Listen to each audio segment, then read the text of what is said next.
Hello बच्चों, good evening. कैसे हो आप सब? अच्छा, लास्ट क्लास में आप लोगों को मैंने क्या करवाया था? लास्ट क्लास में आप लोगों को आई थिंक क्या-क्या हो गया था बच्चों? आइसोमर्स हो गया था ऑप्टिकल वाला, है ना? और उसके साथ-साथ और क्या कंप्लीट किया हमने? उसके साथ हमने वीबीटी कंप्लीट किया है, यानी वीबीटी से रिलेटेड आपने सारी चीज़ें कंप्लीट उसमें हाइब्रिडाइजेशन निकालना, उसकी मैग्नेटिक प्रॉपर्टीज़ निकालना, है ना? पैरामैग्नेटिक है, डायामैग्नेटिक यानी अनुचुंबकीय है या प्रतिचुंबकीय।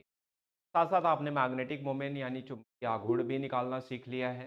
ठीक है, चुंबकीय आघूर्ण भी निकालना सीख लिया है। और इसके साथ अगर मैं कुछ बातें और बताऊं आपको तो वो है आपका कि कैसे कंपाउंड फॉर्मेशन होता है, आपका आंतरिक कक्षक संकुल बनता है या फिर बाह्य कक्षक संकुल बनता है, यानी इनर ऑर्बिटल कॉम्प्लेक्स या आउटर ऑर्बिटल। ये सारी चीजें बता दी है मैं। अब वीबीटी यानी वैलेंस बॉन्ड थियरी यानी संयोजकता बंध सिद्धांत की कुछ सीमाएं हैं बच्चों, कुछ लिमिटेशंस। लिमिटेशंस का मतलब ये होता है कि कमियां कह सकते हो, या लिमिटेशन का मतलब कि कुछ चीजें ये क्या कर सकता है, एक्सप्लेन नहीं कर सकता किसका, उप सहसंयोजन कंपाउंड्स का। अब उप सहसंयोजक कंपाउंड्स की अगर कुछ चीजें एक्सप्लेन नहीं करता तो कभी कभी एग्जाम में 1-2 नंबर में थ्योरेटिकल पार्ट में पूछा जाता है क्या लिमिट्स हैं, क्या सीमाएं हैं इसकी। तो ध्यान रखना क्या क्या कि विविटी संकुलों की ज्यामिति और चुंबकीय गुणों की गुणात्मक व्याख्या करने में काफी सफल रहा। इसकी कई सीमा, ये ज्यामिति बता दिया कि भाई कौन चतुष्फलकी है, कौन अष्टफलकी है, कौन आपका वर्ग समतलीय है ना, इवन गुण वगैरह भी बता पाया ये। और कौन क्या है आपका मतलब हाई स्पिन कॉम्प्लेक्स है, और कौन आपका यानी उच्च चक्रण वाला है, कौन निम्न चक्रण वाला है, ये सारी बातें बताई इसने। लेकिन कुछ चीजें इसकी क्या है, लिमिटेशंस में है। जैसे पहला है आपका कि रंग की कोई व्याख्या नहीं है। विविटी संकुलों के स्पेक्ट्रा या यह किसी अधिकांश संकुल रंगीन क्यों होते हैं इसकी व्याख्या नहीं करता। अगर आप लोगों को बताऊं मैं, संक्रमण धातुएं जब मैंने आपको पढ़ाया तो मैंने आपको बताया कि संक्रमण धातुओं में बहुत सारे ऐसे आयंस होते हैं, क्या होते हैं, रंगीन होते हैं या कलरफुल। तो बेसिकली इसके पीछे की जो कहानी ये है, देखा जाएगा ये जो आपके क्या है संक्रमण धातुएं हैं या कोई आपका क्या है संकुल या उप सहसंयोजक कंपाउंड रंगीन क्यों है, ये कलर ही क्यों शो करता है, तो इसके पीछे की कहानी ये एक्सप्लेन नहीं कर सकता। दूसरा, परिवर्तनशील ज्यामिति और इलेक्ट्रॉन पुनर्व्यवस्था, यानी यह समझा नहीं सकता कि एक ही धातु आयन भिन्न भिन्न ज्यामिति वाले संकुल क्यों बनाता है। यानी एक ही धातु जैसे Fe2+ की बात करूं या Fe3+ की बात करूं, या अलग अलग तरह के क्या करता है संकुल बनाता है, या अलग अलग तरह के उप संयोजन कंपाउंड्स बनाता है या यौगिक बनाता है, या अलग अलग तरह के क्या करता है ये ज्यामिति दिखाता है, ऐसा क्यों। दूसरा, यह स्पष्ट नहीं करता कि इलेक्ट्रॉन कभी युग्मित यानी हुंड नियम के विरुद्ध क्यों हो जाते हो और कभी नहीं होते। ठीक है, अच्छा बच्चों ध्यान देना, यानी कहने का इसका ये मतलब है कि अगर आप लोगों ने वीवीटी में मैंने आप लोगों को संकरण यानी हाइब्रिडाइजेशन निकालना सिखाया तो वहां पे बहुत बारी दिखाया कि कोई स्ट्रॉन्ग फील्ड लिगेंड है तो वहां पे आपके इलेक्ट्रॉन पेयर हो जा रहे हैं यानी रुद्ध जा रहे हैं बिल्कुल, और कहीं पे आपके वीक फील्ड लिगेंड में पेयर नहीं होते। ये बातें वीवीटी नहीं बताता है ऐसा क्यों होता है। जो स्ट्रॉन्ग फील्ड या वीक फील्ड लिगेंड की बात मैंने वहां पे की है, सब बातें ने बताई, एफटी ने बताई है यानी क्रिस्टल फील्ड थियरी ने। तो फिलहाल इसकी ये लिमिटेशन और है। दूसरा, आंतरिक बाह्य कक्षक संकुलों की उत्पत्ति। आंतरिक और बाह्य कक्षक यानी यह सिद्धांत व्याख्या नहीं करता क्यों आंतरिक कक्षक यानी निम्न चक्रण और बाह्य कक्षक यानी उच्च चक्रण संकुल बनते हैं, ये बात भी ये नहीं बता पाता। परिवर्तनशीलता बनाम निष्क्रियता, यानी वीबीटी यह समझाने में विफल रहता है कि कुछ संकुल परिवर्तनशील यानी तेजी से लिगेंड विनिमय क्यों होते हैं जबकि अन्य निष्क्रिय क्यों होते हैं। गणितीय गणनाएं भी बच्चों कि संकुल निर्माण के दौरान धातु कक्षकों की ऊर्जाओं में परिवर्तन की गणितीय रूप से गणना करना कठिन है। यानी संकुल बनने के बाद हम डी ऑर्बिटल के या डी कक्षक के सारे ऑर्बिटल की ऊर्जाओं की गणना नहीं कर सकते। ठीक है, तो ये सारी बातें आपकी हैं, ये जो आपकी क्या थी सीमाएं थी। इसमें से एक सीमा इसकी और है बच्चों, और वो क्या है यानी लिमिटेशन। तो एग्जैक्टली कहने का मतलब ये कि मैंने लास्ट क्लास में आपको ये भी बताया कि जो कॉपर NH3 का होल 4 2+ है, एक उप संयोजन कंपाउंड है जिसमें आपने हाइब्रिडाइजेशन निकाला कि थ्योरेटिकली अगर हम निकालें अपने तरीके से तो sp3 आता है जिसकी स्ट्रक्चर कैसी होनी चाहिए, टेट्राहेड्रल होनी चाहिए, यानी चतुष्फलकीय होनी चाहिए। जबकि जब हमने एक्सपेरिमेंटल यानी स्पेक्ट्रोग्राफिक स्टडी में देखा और लोगों के स्टडी को पढ़ा तो पता चला कि इसकी ज्योमेट्री चतुष्फलकीय ना होके वर्ग समतलीय होती है, यानी इसका हाइब्रिडाइजेशन कैसा होता है, इसका हाइब्रिडाइजेशन होता है बच्चों कैसा, DsP2। हाँ आकाश, ये चैप्टर आपका है कोऑर्डिनेशन कंपाउंड यानी उप सहसंयोजन यौगिक, ठीक है, इनऑर्गेनिक का दूसरा चैप्टर है, ठीक है। फिलहाल खत्म होने वाला है, ये बिल्कुल लास्ट चल रहा है आपका।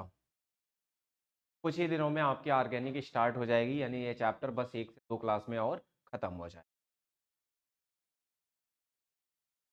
ठीक है। अब ध्यान देना, यहाँ पे कॉपर NH3 वाला मैंने आपको पूरी तरह से इसके अपवाद को यानी एक्सेप्शन को समझाया हुआ है कि कैसे क्या था, यहाँ को भी सही से VBT एक्सप्लेन नहीं कर पाया, यानी ये तो इसकी लिमिटेशंस की। अब बच्चों आज वाला जो हमारा मेन कंसेप्ट है वो है हमारा CFT, सही से समझना और बिल्कुल भी परेशान मत होना कि आपने पीछे की चीजें नहीं की हैं, नहीं आएगा। एकदम नया कंसेप्ट है और नई चीज आपको सीखने को मिलेगी, लेकिन बस अच्छे से समझते हुए चलना, ध्यान देना। पहले बात कर लेते हैं यानी इसकी अवधारणा की कि एग्जैक्टली है क्या। बेथ और वैन ब्लैक ने एक अवधारणा दी, क्या बताया बच्चों, कि मूल रूप से आयनिक क्रिस्टल के लिए लागू, बाद में उपसंयोजन यौगिक यानी इनके लिए भी उपयोग किया गया। यानी ये जो बेथ और वैन ने अपना अवधारणा दी, प्रस्ताव दिया, वो पहले क्या होता था, केवल आयनिक कंपाउंड्स के लिए लगता था, यानी आयनिक यौगिकों के लिए ही अप्लाई होता था। बाद में उपसंयोजन यौगिक के लिए भी ये अप्लाई होने लगा। रंग चुंबकत्व की VBT से बेहतर व्याख्या प्रदान करता है, यानी ये जो VBT है इसकी बहुत सारी आपने लिमिटेशंस अभी देखी, उन सारी लिमिटेशंस को पार करता हुआ ये बहुत सारी चीजें एक्सप्लेन करने में सफल रहा।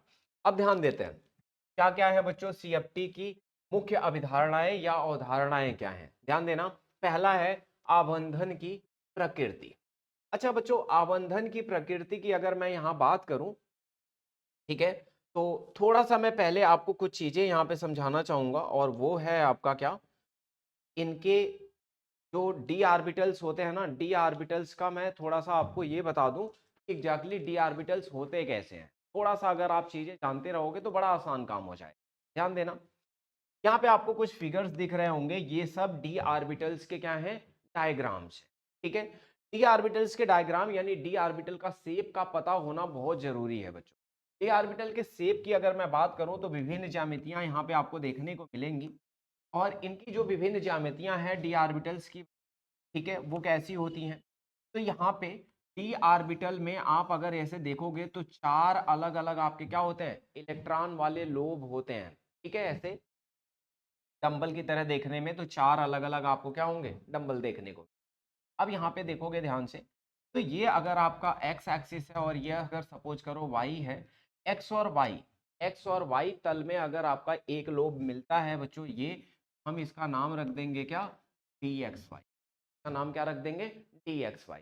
अब याद रखना है आपको कि ऐसे ही हैं आपके, ऐसे ही कितने हैं बच्चों, 3 हैं, DXY है। अब मैं अगर इसे क्या कर दूं, बदल दूं, ये आपका सपोज करो Z हो, ये Y, और ऐसे ही आपका यहाँ पे भी हो, तो आप कहोगे ये कौन सा होगा, ये बच्चों DYZ होगा। ऐसे ही आपका एक और हो सकता है तीसरा, और वो तीसरा कौन सा बच्चों, अगर ये X हो और ये अगर Z हो, तो ये बच्चों आपका क्या हो जाएगा, ये आपका हो जाएगा DZX। यानी इन ऑर्बिटल्स का जो शेप होता है, जो ज्यामिति होती है, इसकी संरचना होती है बच्चों, वो कैसी होती है, कुछ इस तरह की, DXY, DYZ और DZ। इन तो एक जैसे होते हैं बच्चों, जो किसी एक तल में होते हैं। जानते हो ना, 3 डायमेंशनल स्पेस में अगर मैं बात करूं तो यहाँ पे टोटल आपके कितने, 3 तल होते हैं, कौन कौन से, XY, YZ और ZX, ऐसे ही होते हैं ना। ध्यान देना, यहाँ पे अगर कोई भी लोब यानी इनका जो आपको डंबल दिख रहा है, ये अगर कहाँ पे होता है बच्चों, XY में होता है तो उसका नाम XY हो जाता है, YZ में होता है तो YZ हो जाता है, ZX है तो ZX। अच्छा, अब ध्यान देना, दो और हैं और वो दो इनसे अलग हैं, और वो दो इनसे अलग कैसे हैं, एक तो आपका कुछ ऐसा है कि इसके दोनों लोब बिल्कुल एक्स एक्सिस और वाई एक्सिस तो बिल्कुल इसी के अबाउट सिमेट्रिकल होते हैं या सममित होते हैं। तो इसका नाम हम रख देते हैं क्या, dx² y² नाम रख। क्यों? क्योंकि ये बिल्कुल कहां पे है बच्चों, एक्सिस पे है, बिल्कुल अक्ष पे है, ठीक है। और एक आपका जो होता है वो बिल्कुल ही वाई अक्ष पे होता है, बिल्कुल कहां होता है बच्चों, वाई अक्ष पे होता है। तो जो वाई अक्ष पे होता है उसके चारों तरफ एक क्या होता है, गोला होता है, एक रिंग होता है, जिसमें क्या होता है, इलेक्ट्रॉन्स होते हैं। तो बच्चों ये जो पांचवा है ये आपका है डी जेड। तो आपको सबसे पहले इसी को बताने की जरूरत इसलिए थी कि अभी हम जो सारी बातें करेंगे वो डी ऑर्बिटल यानी संक्रमण धातुएं जो होती हैं यही केवल उपसंयोजन यौगिक बनाती हैं। और इन्हीं धातुओं के सारे ऑर्बिटल्स को आपको पता होना बहुत जरूरी है, क्योंकि बहुत जो जितनी भी बातें हम करेंगे इसी पे बेस्ड करेंगे। तो आई थिंक आप लोगों को यहाँ पे स्ट्रक्चर में या इनके ज्यामिति में कोई परेशानी नहीं होगी। ऑर्बिटल ऐसे होते हैं जिनके मतलब लाइक लोब या इलेक्ट्रॉन्स कहाँ होते हैं, एक तल में होते हैं, और दो आपके हैं जिसमें कहाँ होते हैं, अक्ष पे होते हैं, बिल्कुल ठीक है। अब इतनी बात अगर क्लियर है तो अब यहाँ पे हम कुछ बातें यहाँ पे कर लेते हैं सीएफटी की, और धारणाएं क्या क्या है। देखो बच्चों, आबंधन की प्रकृति कैसी होती है। जब आबंधन का मतलब यह है कि अभी आप पढ़ते आ रहे हो कि जो उप संयोजन कंपाउंड बनते हैं या यौगिक बनते हैं, इसमें एग्जैक्टली क्या होता है, लिगैंड, लिगैंड का मतलब जिनके पास पेयर ऑफ इलेक्ट्रॉन डोनेट करने के लिए होता है। अब वो चाहे नेगेटिव हो सकते हैं चाहे न्यूट्रल हो सकते हैं। अब ये जो लिगैंड्स होते हैं ये आते हैं जब किसी मेटल से कंपाउंड यानी धातु परमाणु से जुड़ने, तो वो हमेशा खाली ऑर्बिटल को ढूंढते हैं, खाली ऑर्बिटल ढूंढते हैं। तो जो आपके धातु परमाणु हैं वो क्या करते हैं, जितने लिगैंड इनसे जुड़ने आते हैं उतने ही अपने क्या करते हैं, डी ऑर्बिटल खाली करके उनके सामने कर देते हैं। डी ऑर्बिटल में वो अपना 2 इलेक्ट्रॉन शेयर करके उनके साथ क्या कर लेते हैं, बॉन्ड बना लेते हैं, यानी उपसंयोजन बंध बनाते हैं। अब उपसंयोजन बंध बनाते हैं तो उसी की हम बात कर रहे हैं। तो हम यहाँ बात कर रहे हैं कि संकुलों में आबंधन पूर्णतः इलेक्ट्रोस्टैटिक यानी आयनिक होता है। यानी कहने का मतलब ये है बच्चों कि जो लिगैंड, जो आपका दाता समूह आता है जो धातु परमाणु से जुड़ता है, यहाँ पे जो बंध का नेचर होता है, जो प्रकृति होती है, वो बिल्कुल आयनिक होती है, यानी सहसंयोजक नहीं होती है। कैसी होती है, आयनिक होती है। आयनिक लिगैंड्स जो होते हैं आपके जैसे फ्लोरीन, क्लोरीन या साइनाइड को ऋणात्मक बिंदु आवेश माना जाता है। मतलब कि एक अगर धातु परमाणु है, इससे ढेर सारे अगर क्या हो रहे हैं, लिगैंड आके जुड़ने आ रहे हैं, तो लिगैंड्स को हम क्या करते हैं, ये जो दाता समूह है उनको पॉइंट चार्ज की तरह से हम ट्रीट करते हैं। उसके साथ व्यवहार कैसा करते हैं, पॉइंट चार्ज की तरह की, छोटे छोटे चार्ज हैं। उदासीन लिगैंड को बिंदु द्विध्रुव माना जाता है जिसका ऋणात्मक सिता धातु आयन की तरफ होता है। अब ऐसे जैसे H2O हो गया, H2O आपका उदासीन लिगैंड है। उदासीन है तो बच्चों ये पूरी तरह से तो उदासीन है, लेकिन इसमें भी जो क्या होते हैं, बंध की क्या रहती है, ध्रुवता तो रहती ही है। बंध की ध्रुवता कैसे रहती है कि यहाँ पे प्लस होता है, यहाँ पे माइनस होता है। तो हमेशा जो आपका क्या होता है, नेगेटिव वाला आपका सिरा होता है वो हमेशा धातु की तरफ रहता है। ठीक है, इतनी बात ध्यान रखें। अब यहाँ पे संकुल की संरचना की बात कर लेते हैं। पहली अवधारणा आपको समझ आ गई होगी कि जब धातु से आपके क्या होते हैं, लिगैंड जुड़ने आते हैं, तो लिगैंड को पॉइंट चार्ज की तरह देखते हैं। आयनिक लिगैंड्स में हमेशा जो ऋणात्मक बिंदु आवेश होता है वो धातु के साथ बंध बनाता है, और जो आपके न्यूट्रल होते हैं, न्यूट्रल में जिसपे लोन पेयर होता है यानी फ्री इलेक्ट्रॉन्स होते हैं, वो बंध बनाता है। संकुल की संरचना कैसे पता चलती है बच्चों, संकुल एक केंद्रीय धातु आयन होता है जो लिगैंड से घिरा होता है। लिगैंड स्वयं को उसके ऋणात्मक आवेशों यानी द्विध्रुवों के बीच प्रतिकर्षों को न्यूनतम करने के लिए व्यवस्थित करता है। अब बच्चों में आप ध्यान से समझना कि सपोज करो एक परमाणु है, सपोज करो यहाँ पे क्या है, एक परमाणु है। सपोज करो आपका यहाँ पे क्या है, एक परमाणु है। एक परमाणु से अगर 4 एटम, 4 अलग अलग आपके क्या नेगेटिव चार्ज इससे जुड़ने आ रहे हैं, मैंने कहा ना लिगैंड को हम क्या करेंगे, पॉइंट चार्ज की तरह ट्रीट करेंगे, और हर एक जो पॉइंट चार्ज है उस पे चार्ज सेम है। आप लोग जानते हो कि जब भाई आवेश सेम होता है तो उनके बीच प्रतिकर्षण बल लगता है। अब एक ही धातु से 4 अलग अलग आयन अगर इससे जुड़ रहे हैं, तो सोचो ये आपस को एक दूसरे में क्या कर रहे होंगे, प्रतिकर्षण बल भी लगा रहे होंगे। और जब प्रतिकर्षण बल लगा रहे होंगे तो एक दूसरे से दूर भी रख रहे होंगे अपने आप। ये जो रिपल्सन है ना बच्चों, यही क्या करता है, किसी भी मॉलिक्यूल, किसी भी अणु को क्या करता है, बहुत ही ज्यादा क्या करता है, अनस्टेबल बनाता है। बहुत ही ज्यादा क्या करता है, अनस्टेबल बनाता है, यानी ऐसा करता है उसे कि वो जल्दी टूट जाए, जल्दी बिखर जाए। देखिए एक अणु में यानी एक उप सहसंयोजन यौगिक में जो धातु परमाणु से जुड़े हुए लिगैंड होते हैं ढेर सारे, वो एक दूसरे से इतना दूर रहना चाहते हैं कि उनमें जो प्रतिकर्षण बल है वो कम से कम हो जाए। अब जैसे मैं आपको ये कह दूं कि भाई एक धातु का परमाणु दे दूं और कहूं कि इससे 3 लिगैंड क्या होंगे, जुड़ेंगे। ये तीनों लिगैंड्स में आपस में बनती नहीं है, अगर दोनों तीनों एक दूसरे को प्रतिकर्षित करते हैं तो ये हमेशा क्या कोशिश करेंगे कि एक दूसरे से जितना ज्यादा हो सके उतना दूर रहेंगे। अब आप ये बताओ कि ये एक दूसरे से अगर दूर रहना चाहें, इनको आप कितने कितने एंगल पे रख सकते हो? तो 360 को 3 से भाग दे दो, इनके बीच में जो एंगल आएगा बच्चों वो कितना आएगा आपका? 120 डिग्री आएगा। ये तीनों एक दूसरे से 120 डिग्री पे रहना चाहेंगे। ऐसे ये मैं 4 दे दूं बच्चों तो चतुष्फलक जिसमें 109 डिग्री 28 मिनट होता है।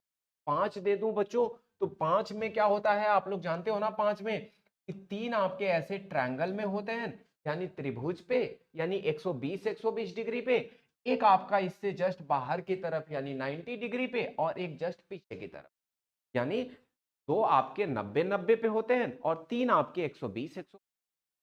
कहने का मतलब जैसे आपके लिगैंड बढ़ते जाएंगे वैसे वैसे इनकी अरेंजमेंट बदलने लगती है। हाँ, ये अरेंजमेंट इस बात का ध्यान में रख के होती है कि भाई इनमें रिपल्सन क्या हो, कम से कम हो, क्योंकि इनकी आपस में बनती बिल्कुल भी नहीं।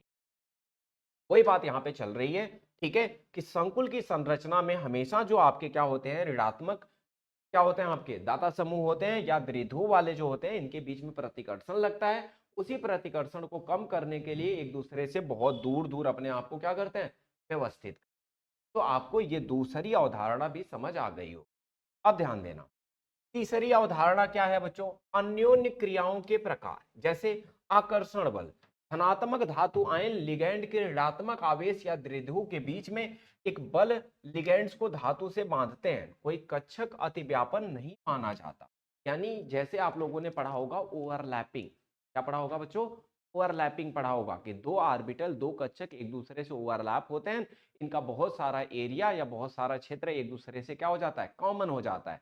जैसे आप लोगों ने सिग्मा बंध और पाई बंध की बात पढ़ी होगी। लेकिन यहाँ पे ऐसा नहीं माना जाता, यहाँ पे आयनिक बंध माना जाता है बच्चों। यहाँ पे कहा जाता है कि एक लिगैंड जो कि नेगेटिवली चार्ज है यानी ऋणायन है, और एक धातु जो पॉजिटिवली चार्ज यानी धनायन है, इनके बीच में एक फोर्स लगता है, यानी इस फोर्स को आयनिक फोर्स की तरह से देखा जाता है, यानी एक आकर्षण बल की तरह से देखा जाता है। इनके बीच में कोई अतिव्यापन या ओवरलैपिंग, ठीक है, ये आपका अगला हो गया। अब यहाँ पे बच्चों प्रतिकर्षण बल, लिगैंड्स पर एकाकी इलेक्ट्रॉन युगल और धातु के डी कक्षकों में इलेक्ट्रॉन के बीच यानी सीएफटी मुख्य रूप से इन प्रतिकर्षण बलों पर केंद्रित है। ये डी कक्षकों के विघटन यानी स्प्लिटिंग को ही क्या करते हैं बच्चों, विपाटन को ही एक्सप्लेन करते हैं। अब मैं समझाता हूं। जब आप क्या करते हो, किसी के भी इलेक्ट्रॉनिक विन्यास करते हो, इलेक्ट्रॉनिक कॉन्फ़िगरेशन करते हो, जैसे एग्जांपल के तौर पे अगर मैं आपको यहाँ पे क्रोमियम की बात करूं, तो कहते हो 3 5 और S1 होता है। अब बच्चों जो आपके लिगैंड आ रहे हैं उस ऑर्बिटल के साथ क्या कर रहे हैं, बंध बनाने तो आ रहे हैं। उन जो ऋणायन है उनके पास भी इलेक्ट्रॉन है, अब उनके पास भी इलेक्ट्रॉन है और डी ऑर्बिटल में भी आपके पास क्या है, इलेक्ट्रॉन है। अब ये जो एक एक इलेक्ट्रॉन है, ये इलेक्ट्रॉन एक दूसरे को क्या करते हैं बच्चों, प्रतिकर्षित करते हैं। और ये जो इलेक्ट्रॉन प्रतिकर्षित करते हैं ना, इसी प्रतिकर्षण पे ही पूरा आपका सेफ्टी बेस्ड है, यानी इसी की एक्सप्लेनेशन बात ये करने जा रहा है। यानी क्या बात करने जा रहा है ये? इन प्रतिकर्षण बलों की वजह से ये जो 5 ऑर्बिटल थे, पहले इनको हम क्या बोलते थे, बिल्कुल बराबर एनर्जी के ऑर्बिटल की तरह से हम इनको मानते थे। इनको डीजनरेटेड ऑर्बिटल बोलते हैं बच्चों, यानी ये जो 5 ऑर्बिटल होते हैं डी के, इनके पास बराबर की एनर्जी होती है, बराबर की ऊर्जा होती है। इसी वजह से जब हम इनका इलेक्ट्रॉनिक विन्यास करते हैं तो इनमें हम भरते टाइम इलेक्ट्रॉन्स हम पहले पेयरिंग नहीं करते, पहले दो दो इलेक्ट्रॉन नहीं भरते, हम पहले इनमें एक एक इलेक्ट्रॉन भरते हैं और जब इलेक्ट्रॉन पूरा हो जाए सब में एक एक, तब फिर हम इनमें दोहराते हैं, यानी दोबारा इलेक्ट्रॉन भरना शुरू करते हैं।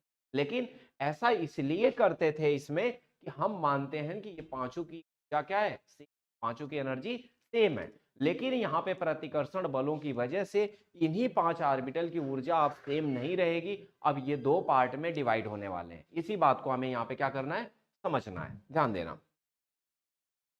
डी कक्षकों का विपाटन कैसे होता है, यानी क्रिस्टल फील्ड स्प्लिटिंग कैसे होती है बच्चों? कक्षकों का विपाटन कैसे होगा, ध्यान से समझना।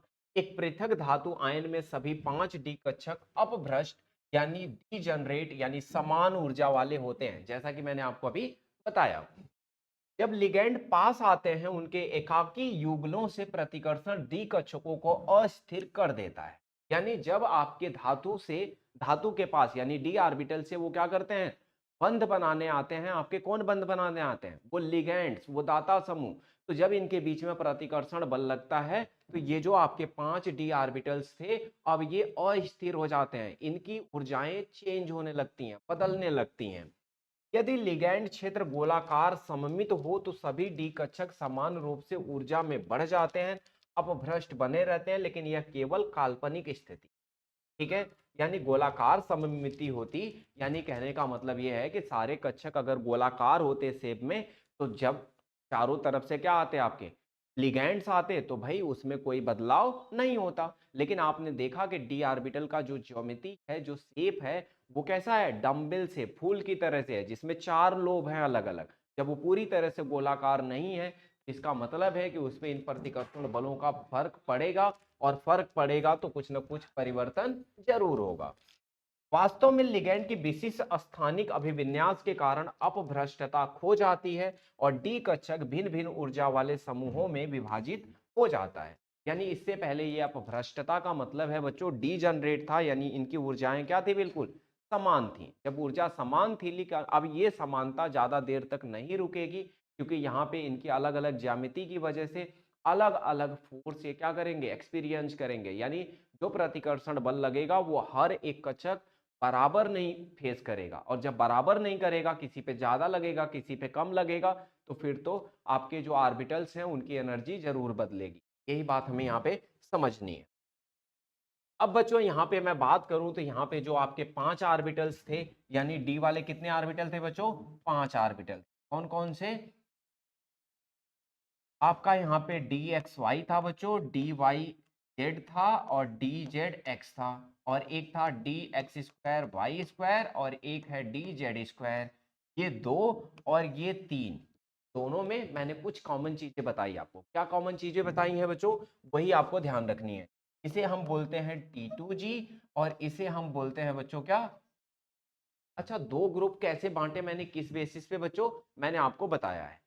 इसमें से 2 कक्षक ऐसे हैं, 2 ऑर्बिटल ऐसे हैं तो जो बिल्कुल अक्ष पे हैं, और 3 ऐसे हैं जो अक्ष पे ना होके तल में हैं। ये बात तो समझ आ रही है ना, किसी को कंफ्यूजन तो नहीं है बच्चों, साथ साथ मुझे बोलते हुए चलना।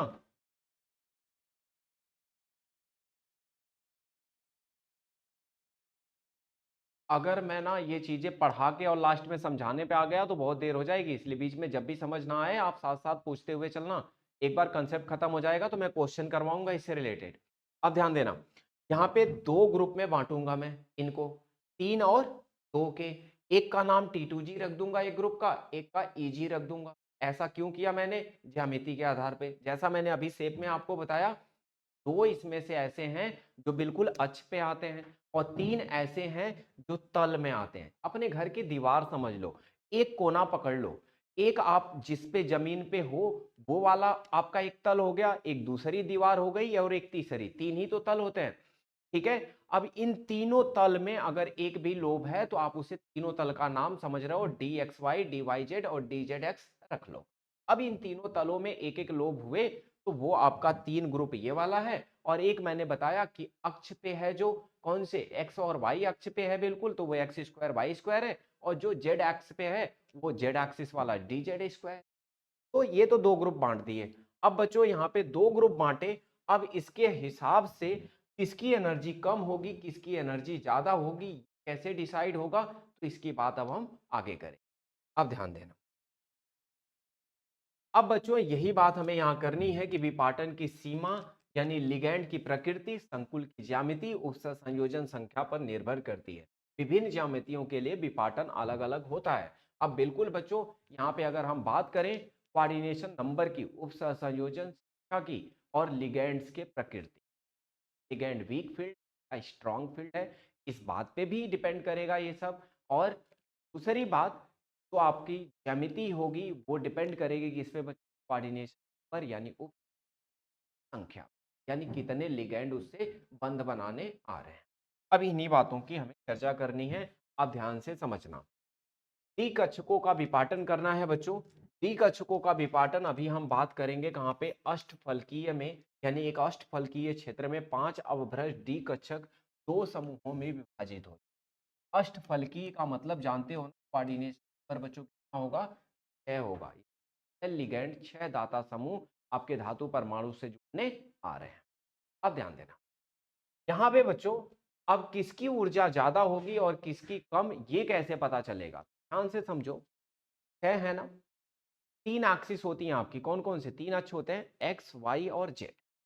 3 आपके एक्सिस होती हैं बच्चों। अगर मैं इस बात को थोड़ा ढंग से आपको एक्सप्लेन बताऊं तो आप जानते हो ना कैसा होगा। आप ऐसे 3 अक्ष ले लेना, कितने, 3 अक्ष ले लेना बच्चों। 3 अक्ष में आप देख रहे हो कि 6 जगहें बनेगी सेंटर को छोड़ के। एक्स एक्सिस से 2 लिगैंड, एक ऊपर से एक नीचे से। वाई पे 2 लिगैंड, एक इधर से एक इधर से। जेड पे 2 लिगैंड, एक इधर से और एक इधर, है ना। 6 लिगैंड 90 डिग्री के एंगल से, यानी 90 डिग्री के कोण से क्या करेंगे, अप्रोच करेंगे, बंध बनाने की कोशिश करेंगे, किससे बच्चों, धातु परमाणु से। समझ रहे हो ना। आप सोच के देखो, 6 लिगैंड को दे दूं मैं एक सेंटर के चारों तरफ अरेंज करने के लिए, व्यवस्थित करने के लिए, और ये भी कहूं कि जितना ज्यादा दूर हो सके इन सब छवों को दूर दूर रखना, नहीं तो आपस में लड़ जाते हैं। ठीक है, तो आप क्या करोगे बच्चों, सबसे बड़ी जो पॉसिबिलिटी आपकी भी होगी वो होगी 90 डिग्री का एंगल। कि भाई 6 हैं, छवों को 6 एक्सिस पे क्या करता हूं, रख देता हूं, यानी तीनों एक्सिस के कोने कोने पे, यानी 90 डिग्री पे। तो कहने का मतलब ये है बच्चों कि जो धातु परमाणु आपका सेंटर में है, इससे लिगैंड मिलने तो आ रहे हैं, इससे बंध बनाने तो आ रहे हैं, लेकिन कैसे आ रहे हैं, अक्ष से होते हुए आ रहे हैं।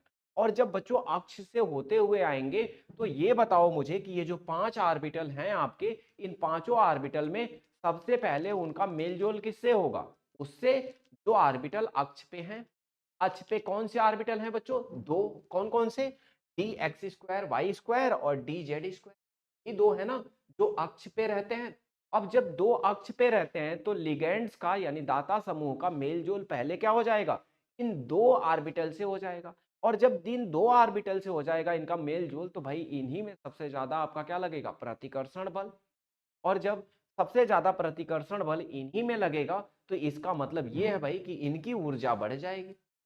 जो भाई तल में थे, कौन से तल में थे, D X Y, D Y Z और डी जेड एक्स, ये तीन जो थे वो अक्ष पे ना होके क्या थे, तल में थे। यानी वो सीधा मुलाकात उनकी नहीं होने वाली, और जब इनका सीधा मुलाकात या मिलजोल नहीं होने वाला, यानी इनकी एनर्जी कम हो जाएगी। यहाँ पे आपका प्रतिकर्षण कम लगेगा, जो सीधे मिलेगा वहां प्रतिकर्षण ज्यादा लगेगा, और जो नहीं मिलेगा उसमें कम लगेगा। इस वजह से 5 ऑर्बिटल जो आपके बराबर ऊर्जा के थे, अब ये दो ग्रुप में बढ़ गए, और दो के दो, जिनको ईजी हम बोल रहे हैं उनकी ऊर्जा बढ़ गई, और जो तीन आपके T2G हैं ऊर्जा कम हो गई। अब किसकी ऊर्जा कितनी कम हुई है बच्चों, तो ध्यान देना। अगर यहाँ पे मैं ये कहूं कि 10 डेकुरल का, यानी 10 DQ का ऊर्जा अगर यहाँ पे इनके बीच में क्या हुई है, बढ़ी है, यानी ये जो बराबर एनर्जी के थे अब इन दोनों में क्या आ गया, अंतर आ गया ऊर्जा का। ऊर्जा का अंतर जो होगा उसे हम दिखाएंगे इस डेल्टा ओ से। ओ का मतलब है ऑक्टाहेड्रल बच्चों, यानी अष्टफलकीय, और इसे बोलते हैं बच्चों CFSE। क्या बोलते हैं बच्चों, क्रिस्टल फील्ड स्प्लिटिंग एनर्जी। क्या बोलते हैं बच्चों, क्रिस्टल फील्ड स्प्लिटिंग एनर्जी बोलते हैं। यानी अब यहाँ पे ध्यान देना, ये जो इनके बीच में अंतर आया है वो कितना आया है, जो एवरेज था, जो कितना था बच्चों, एवरेज था, उससे कितना ऊपर गया। तो ये वाला अगर हम यहाँ पे देखें ध्यान से, ये आपका ऊपर चला गया और ये आपका क्या हो गया, नीचे आ गया। ये आपका -5 नीचे आ गया, और ये बच्चों 2/5 आपका क्या हो गया, ऊपर चला गया। कितना हो गया बच्चों, 2/5 ऊपर चला गया, 3/5 आपका नीचे आ गया। यानी इतनी ऊर्जा में क्या हो गया, अंतर इनके बीच में पैदा हो गया। ठीक है, अब ध्यान देना, यानी इनमें अक्षों के अनुदिश लिगैंड की सीधी ओर इंगित करते हैं। इन कक्षकों के इलेक्ट्रॉनों के लिगैंड इलेक्ट्रॉनों को प्रबल प्रतिकर्षण अनुभव करता है, इसकी ऊर्जा बढ़ जाती है। यही बातें मैंने आपको बताई। जो आपका T2G कक्षक है इसमें दुर्बल प्रतिकर्षण होता है, इस वजह से इनका क्या हो जाती है, कम हो जाती है। ये बातें आपको समझ आ गई होंगी। क्रिस्टल फील्ड विपाटन ऊर्जा यानी CFSE की बात कर रहा हूं जो मैं, ऑक्टाहेड्रल फील्ड की। Eg और T2G बीच में ऊर्जा अंतर को क्रिस्टल फील्ड विपाटन ऊर्जा कहते हैं। कभी कभी पेपर में पूछा भी जाता है, बात का ध्यान रखना। यह लिगैंड क्षेत्र की शक्ति की माप है, यानी यह बताता है कि लिगैंड क्षेत्र की शक्ति कितनी है, यानी जो लिगैंड आ रहा है धातु से बंध बनाने वो कितना शक्तिशाली है। विपाटन के बाद डी कक्षकों की औसत ऊर्जा समान बनी रहती है।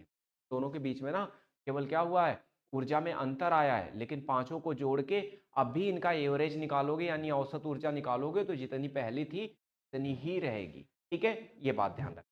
ये आपके सारे क्या थे बच्चों, अवधारणाएं थी इसकी। ऊर्जा की गणना भी हम इसमें कर सकते हैं। ठीक है, क्या कर सकते हैं बच्चों, ऊर्जा की गणना भी हम इसमें कर सकते हैं। अच्छा ध्यान देना यहाँ पे, ऊर्जा गणना की अगर मैं बात करूं तो सभी 5 कक्षकों की कुल ऊर्जा संरक्षित रहनी चाहिए। Q-G समूह औसत ऊर्जा की तुलना में प्रत्येक -4 DQ यानी 0 पॉइंट क्या है आपका 4 ऑक्टाहेड्रल से अस्थिर हो सकता है। और Eg की अगर बात करें औसत ऊर्जा यानी 6 DQ या 0.6 ऑक्टाहेड्रल फिर अस्थिर हो सकता है, यानी ऑक्टाहेड्रल में 10 DQ की बात हो रही है। अच्छा मैं आपको यहाँ पे थोड़ी बातें और समझाता हूँ, ठीक है, तब जाके आपको चीज का क्या लगेगा, आइडिया लगेगा। ठीक है, 1 मिनट। अच्छा ध्यान देना, मैं आप लोगों को ना कम से कम क्लास खत्म होते होते आप लोगों को एक बेहतर सा एग्जांपल देके एक्सप्लेन कर देता हूँ जितना कुछ आज मैंने समझाया है। ठीक है, थोड़ा बीच में नेटवर्क जाने की वजह से प्रॉब्लम आ गई, तो एक बात ध्यान देना। एक एग्जांपल ले लेता हूँ FeH2O का होल 6 जिसपे 2+ है, और एक ले लेता हूँ बच्चों FeCN का होल 6 और पूरे पे क्या बच्चों, पूरे पे आपका 4 का नेगेटिव। अब इसको मैं थोड़ा सा एक्सप्लेन करता हूं, इसमें और भी चीजें बची हुई हैं जो मैं कल वाली क्लास में कंप्लीट करूंगा, लेकिन कम से कम जाते हुए कुछ चीजें आपको क्लियर रहे। एक बच्चों क्या हमने पढ़ा यहाँ पे कि जो d ऑर्बिटल है वो 2 ग्रुप में बदल जाता है। Fe का अगर आप देखोगे तो Fe में आपके कितने इलेक्ट्रॉन होते हैं बच्चों, Fe में कितने इलेक्ट्रॉन होते हैं, ध्यान देना। यहाँ पे ऑक्सीडेशन नंबर निकालोगे बच्चों तो Fe पे 2+ आता है। नॉर्मल Fe में अगर आप देखते हो तो कॉन्फ़िगरेशन 3d6 4s2 होती है बच्चों, और Fe2 की क्या हो जाएगी फिर 3d6 और 4s में 0। अब यहाँ पे ध्यान से देखना बच्चों, क्या देखोगे, ज्यादा देर नहीं बच्चों, ज्यादा देर नहीं, बस 1 मिनट। 3d6 जो है बच्चों यहाँ पे ध्यान से देखोगे तो यहाँ पे 6 इलेक्ट्रॉन भरने हैं। अब आपने पढ़ा यहाँ पे क्या कि ये जो H2 है ये बच्चों वीक लिगैंड है, कोऑर्डिनेशन नंबर 6 है मतलब ऑक्टाहेड्रल है। ऑक्टाहेड्रल है इसका मतलब है बच्चों कि यहाँ पे ऑर्बिटल जो 5 बराबर एनर्जी के थे अब वो 2 ग्रुप में बदल जाएंगे, 3 और 2 में बदल जाएंगे। 3 और 2 में बदल जाएंगे, इनके बीच में एक गैप जनरेट हो जाएगा और वो हो जाएगा आपका क्या, ऑक्टाहेड्रल, है ना, ये एनर्जी गैप जनरेट हो जाएगा। अब यहाँ पे जो 6 इलेक्ट्रॉन आप क्या करते थे, पहले एक इसमें एक इसमें एक इसमें एक इसमें एक इसमें पहले भरते थे 5 और फिर पेयरिंग करते थे। क्या आप भी ऐसा ही करोगे, तो आपको पता है कि दोनों अलग अलग एनर्जी के क्या हो गए, बन गए। अच्छा यहाँ पे ये क्या है बच्चों, स्ट्रॉन्ग फील्ड लिगैंड है, यानी प्रबल आपका लिगैंड है। प्रबल लिगैंड है, यहाँ पे भी ऐसा ही होगा कि 2 ग्रुप यहाँ पे और 3 का यहाँ और 2 का यहाँ पे। ये बच्चों आपका जो है वो T2G है और ये जो है ये आपका Eg। इसी तरह से यहाँ पे भी ये आपका Eg हो गया और ये आपका T2। यहाँ पे भी आपका क्या होगा, तो ऑक्टाहेड्रल फील्ड यानी इन दोनों के बीच में एनर्जी का अंतर क्रिएट होगा। लेकिन एक बात ध्यान रहे, जब आपका क्या होता है स्ट्रॉन्ग फील्ड लिगैंड बॉन्ड बनाता है, बंध बनाता है, तो वहां पे जो एनर्जी गैप है वो बहुत ज्यादा जनरेट होता है। यहाँ पे ये जो रहेगा वो बच्चों क्या रहेगा, बहुत ज्यादा रहेगा, यानी हाई रहेगा, ठीक है, उच्च रहेगा। और यहाँ पे निम्न रहेगा, यानी क्या रहेगा बच्चों, लो रहेगा। तो जब स्ट्रॉन्ग फील्ड लिगैंड बंध बनाता है तो ये जो T2G और Eg में ऊर्जा का अंतर जनरेट होता है, बनता है, वो बहुत ज्यादा बनता है। और इस वाले केस में ऊर्जा का अंतर क्या होता है, कम। अब जब ऊर्जा का अंतर यहाँ पे कम बन रहा है वहां पे ज्यादा बन रहा है। एक होता है बच्चों यहाँ पे पेयरिंग एनर्जी, क्या होती है बच्चों, पेयरिंग ऊर्जा होती है, पेयरिंग ऊर्जा या पेयरिंग एनर्जी होती है जो इलेक्ट्रॉन को क्या करती है, युग्मित करती है। तो आप कह सकते हो युग्मित ऊर्जा कह सकते हो। इलेक्ट्रॉनों को युग्मन कराने में यानी दो दो इलेक्ट्रॉन बनाने में क्या करता है, कुछ ऊर्जा लगती है। एक जो ऊर्जा क्या लगती है, इलेक्ट्रॉन को युग्मित करने में लगती है, और एक जो ऊर्जा आपको क्या होता है इन दोनों के बीच में अब जैसे 6 भरने हैं बच्चों, तो 1 भरोगे, 2 भरोगे और 3 भरोगे। अब दो बातें देखनी है, एक तो आपको बच्चों ये देखना है और एक आपको पेयरिंग एनर्जी देखनी है यानी युग्मित ऊर्जा देखनी है। अब ध्यान से समझना, अगर ये वाला अंतर क्या हुआ, कम हुआ, यानी पेयरिंग ऊर्जा अगर क्या है, ज्यादा है, यानी इलेक्ट्रॉन को युग्मित कराने में ज्यादा एनर्जी लग रही है, तो फिर भाई इलेक्ट्रॉन अगले वाले में जाना पसंद करेगा। जैसा कि आप लोगों ने पढ़ा था कि जब वीक फील्ड लिगैंड होता है तो वहां पे इलेक्ट्रॉन क्या होते हैं, युग्मित नहीं होते हैं, पेयर नहीं होते हैं, इलेक्ट्रॉन एक एक करके सारे ऑर्बिटल में भरते हैं। वैसा ही हो रहा है यहाँ पे, ऐसा इसलिए क्योंकि यहाँ पे इन दोनों के बीच में एनर्जी अंतर बहुत कम जनरेट हुआ है, बहुत कम जनरेट हुआ है। तो पहले एक एक इलेक्ट्रॉन सब में भरेगा और बाद में अगर बचा हुआ इलेक्ट्रॉन होगा तो वो क्या होगा, यहाँ पे पेयर होगा। अब इसके अगर बच्चों इलेक्ट्रॉनिक विन्यास की बात करें तो T2G में बच्चों 4 इलेक्ट्रॉन है और EG में कितना है, केवल 2 इलेक्ट्रॉन है। समझ आ रही है बात, ऐसे भरेंगे। लेकिन ये है बच्चों स्ट्रॉन्ग फील्ड लिगैंड, प्रबल लिगैंड है, इसका मतलब है यहाँ पे जो पेयरिंग ऊर्जा है वो बच्चों कम होगी, पेयरिंग ऊर्जा कम होगी और इनके बीच में एनर्जी अंतर ज्यादा है। जब एनर्जी अंतर ज्यादा है तो इलेक्ट्रॉन ऊपर नहीं जाएगा, तब क्या करेगा, इलेक्ट्रॉन नीचे ही भरेगा और 6 के 6 इलेक्ट्रॉन नीचे भरे। यहाँ पे जो कॉन्फ़िगरेशन होगी बच्चों T2G में 6 होगा और EG में कोई इलेक्ट्रॉन नहीं, 0 होगा। समझ आई, यही अंतर आता है, यही बात इसने एक्सप्लेन किया जो बीबीटी नहीं बता पा रहा था कि स्ट्रॉन्ग फील्ड लिगैंड के आने की वजह से पेयरिंग क्यों हो रही है और वीक फील्ड लिगैंड आने की वजह से पेयरिंग क्यों नहीं हो रही है। ये क्रिस्टल फील्ड यानी सीएफटी ने ये बात अच्छे से एक्सप्लेन कर दी कि एक्चुअली में यहाँ पे जो 5 ऑर्बिटल थे वो बराबर ऊर्जा के हैं ही नहीं, वो तो लिगैंड के आने की वजह से दो ग्रुप में टूट गए अलग अलग एनर्जी में। इसी वजह से यहाँ पे जो इलेक्ट्रॉन का भराव है वो कभी हुंड रूल के हिसाब से चलता है जैसे कि वीक फील्ड वाले में, और जब स्ट्रॉन्ग फील्ड आता है तो हुंड रूल के विरुद्ध चला जाता है। बात अगर आप लोगों को समझ आ गई हो तो बहुत टेंशन मत लीजिएगा, अगली क्लास में मैं और भी थोड़े एग्जाम्पल वगैरह लेके और चीज़ें लेके अभी इसे और थोड़ा एक्सप्लेन करूंगा। ठीक है बच्चों, तो आप लोग पढ़ते रहिए, चीज़ें करते रहिए, ठीक है, और बाकी बच्चों को भी बताते रहिए। मिलते हैं नेक्स्ट क्लास में फिर कल ही। चलो बच्चों, बाय।